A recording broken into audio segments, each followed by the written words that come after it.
The year was 2007, and I was playing Pokemon Diamond for the very first time. I had just beaten Cynthia by the skin of my teeth, and was quite eager to see what post-game content awaited me. My prize in this regard was an excruciating roadblock, the task of retracing my steps to register every Pokemon in the regional dex. I was making my way down Route 214 when a rather strange development caught my attention. Where previously there was a rather noticeable dent in the tree line, now there was an entire pathway. I made my way through this curiosity, going further and further, only to realize that I had left my indentured bi-barrel in my PC. But when I returned and scaled this rocky obstacle, what I found disturbed me.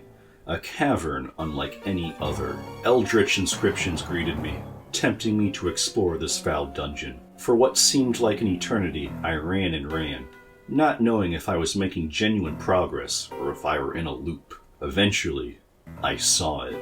A primordial and frankly wrong being in the center of a musty room. This was Giratina, and I was captivated. The ensuing onslaught was a slog like no other, but eventually I managed to subdue this beast. Catching my breath after such a titanic battle, I could finally bask in the astounding presence of my latest capture. Look, I'm gonna level with you. Giratina is awesome. Allow me to elaborate in a 100% impartial and factual manner. Design-wise, you have the whole 666 motif going on, but conceptually speaking, the idea of combining a ghost and a dragon is simply immaculate.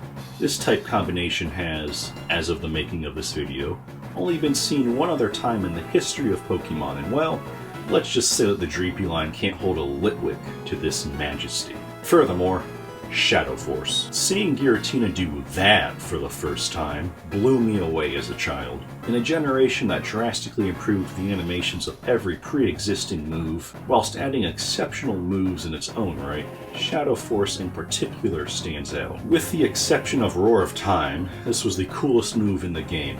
Up to this point, I should say. Yet this was all a sample size of what was to come, because 2 years later, we got Platinum, and far more development and lore for this here monster. Seeing this for the first time, and hearing this for the first time, set the mood for this new adventure. Of course, with this being the third installment of the same region, the changes start rather marginally before derailing entirely by the final act. Look, I'm not ashamed to admit it, this made me jump the first time I saw it. To then be told that we absolutely had to enter the very pit that this came out of didn't exactly inspire confidence, to say the least. With that being said, the Distortion World itself was rather trippy. The laws of physics weren't concrete, and just the overall navigation of the place was a sight to behold. This puzzle was quite the riddle for childhood me though, not gonna lie. But at the tail end of all of this, we got a cold interaction between Cynthia and Cyrus, and got to smack down said madman for the last time. Following his attempt at gaslighting, we came face to face with Giratina's new form in a stunning display, and well,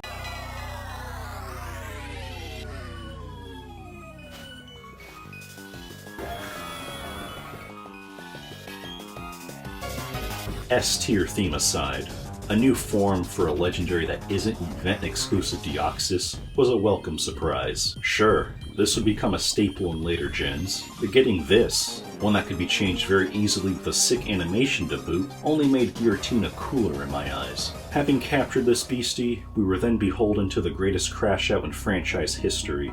Until Ghetsis, that is. Cynthia dropped another soliloquy, and we were out of there. Partly due to the fact that this was the last third installment in the same generation, and partly because prior third installments seldom had beefy lore drops such as this, Giratina had officially solidified itself as my favorite legendary.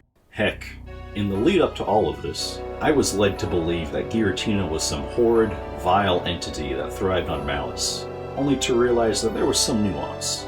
Look, I'm not saying that this is some Paradise Lost type stuff, but if I was banished to another realm for untold millennia, I might be a tad bit cranky after the fact. I think the person that devoted their life to studying this mythology had the right take. After all this time, Giratina merely wanted to live, laugh, and love, eating sweets along the way and getting to spread its wings a little. If anything, the moral of this particular chapter, aside from the fact that Giratina is sick, is that Arceus is a terrible parent.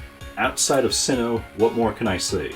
The ruins of Alphabet in Heart Gold and Soul Silver, where you can acquire a level 1 Creation Trio Legendary, is hands down the best event in all of Pokemon. Of course, Legends Arceus and Volo's usage of Giratina was wild as well. It may not be all that competitively viable these days, but I don't care. I love this spectral centipede, and I'll continue to do so for many years to come. That is all I have for you today. Thank you for your time.